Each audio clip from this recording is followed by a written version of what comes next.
That's recorded. Okay.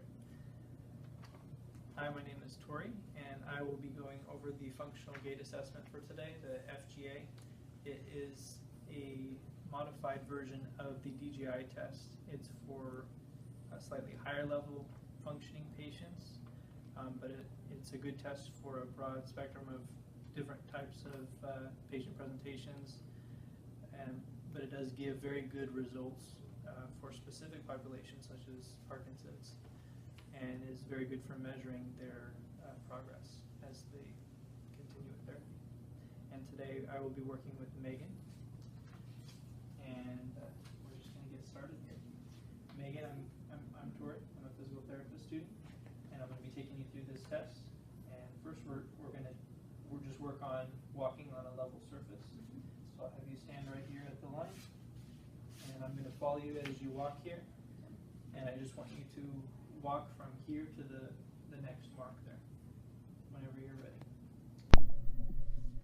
She took over 9 seconds to walk 20 feet with an abnormal gait pattern and imbalance. So I would give her a 1 out of 3 score on item 1 and would let her know that treatment would focus on correcting the pattern deviations to improve balance and efficiency. Megan, next we're going to walk from here to there again, but this time I'm going to tell you to walk a little faster. So when I say go fast, then just pick up the pace a little bit, and then I'll tell you to slow down as well. Ready? I should have said walk as fast as you can. Go fast. Her ability to increase her velocity was mildly impaired, so I would give her a 2 out of 3 score here and explain to her that as we correct her gait mechanics, her speed would improve. Next, Megan, I'm going to have you do the same walk again, but this time with every third step, you're going to turn your head. So after your first 3 steps, you're going to look to your left, and then another 3 steps, switch to your right, and we'll continue doing that. Okay. Okay? Okay. When you're ready. Here the patient avoids or forgets looking left, has slight path deviation, and even loses count. Mild impairment is indicated, so she would receive 2 out of 3 score, and treatment for this condition would focus on practicing the performance of cognitive tasks while walking. Okay, Megan, so for our next test, we're going to do the same walk again, but this time looking up and down instead of looking left to right. Oh, okay. So we're going to start just walking normally, Mm-hmm. and then after about 3 steps, then go ahead and look up. Okay. She did not have any significant deviations in speed or direction, so here I would assign a normal score of 3 out of 3.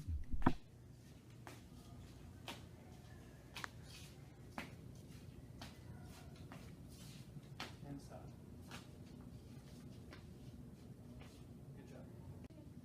Okay, Megan, for the next test, what I want you to do is walk out on the same line, and then when I tell you to, you're going to turn and stop. Okay? Okay. Good. Here the patient stopped quickly and safely without loss of balance. She received a 3 out of 3 score. Good. Okay, Megan, for this task, I'm going to have you walk straight toward that box. Just walk along the line. When you approach the box, step over the box, and continue walking without slowing down if you can. Okay. Ready? I'll try. Go.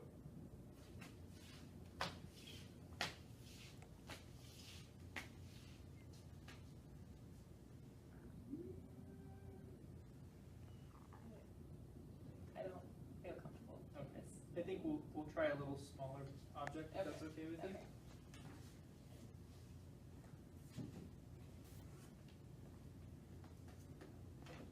So let's come on back to the starting line here. Gotta get a running start. Okay. And we'll try again. She was unable to step over the large box and had to slow herself to a stop in order to clear the small box, so she's considered moderately impaired in this section and gets a 1 out of 3. Single leg stance activity should improve her confidence in weight bearing through one lower extremity. Okay, Megan.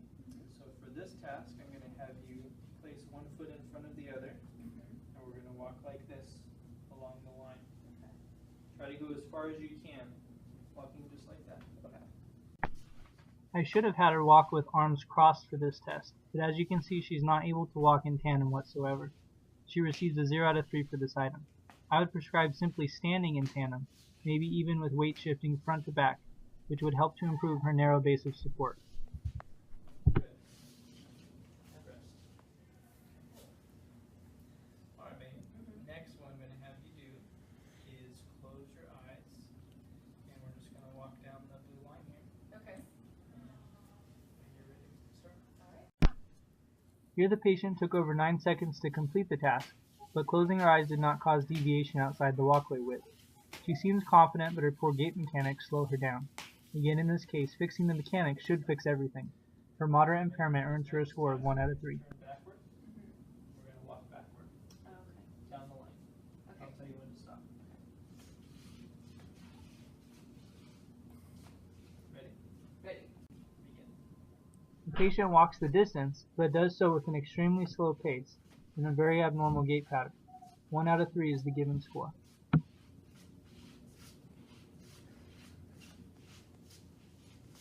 Okay?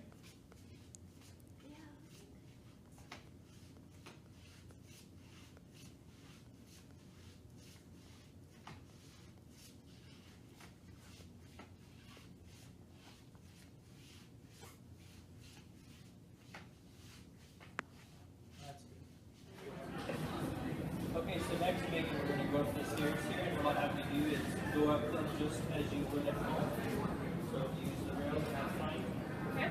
But I want you to just walk up normally, turn around at the top, and go back down. Okay. Going up and down the stairs, the patient needed the handrail support and placed both feet on each step before proceeding. This indicates her need for increased ability and confidence in weight bearing through her affected leg and earns her a score of 1 out of 3 for the item and 14 out of 30 total for the test. There are normal score values for specific pathologies and age populations, so I could let her know where she stands in comparison. Other than that, it's just a matter of sharing with her the areas of concern and forming a treatment plan accordingly. Whoa. I got you. That was